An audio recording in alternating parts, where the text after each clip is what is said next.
Hi friends, నేను advocate NVR Lakshmi Rajani alias PSS Devi, AP high court. Free legal service for లేడీస్కి నేను fee తీసుకోనండి. నన్ను contact చేయాలనుకుంటే నా నంబర్ వచ్చేసి 9704491299. ఈరోజు మనం తెలుసుకుంటున్న టాపిక్ వచ్చేసి గిఫ్ట్ డీడ్. గిఫ్ట్ డీడ్ అంటే ఏంటి? గిఫ్ట్ డీడ్ అంటే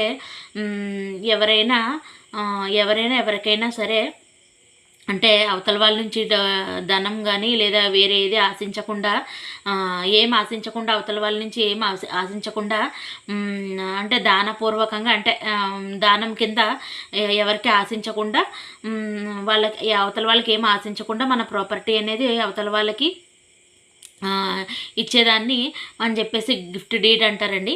సో గిఫ్ట్ డీడ్ ఇచ్చిన తర్వాత వాళ్ళకి ఏంటంటే, ఎవరికైతే రాసేసామో వాళ్ళకి అవతల వాళ్ళకి సర్వాధికారాలు వస్తాయి ఆ ప్రాపర్టీ మీద. సో ఏం ఆశించకుండా, రూపాయి కూడా ఆశించకుండా ఉచితంగా రాసేసి దాన్నే గిఫ్ట్ డీడ్ అని చెప్పేసి అంటారు. ఓకేనా? Thanks for watching.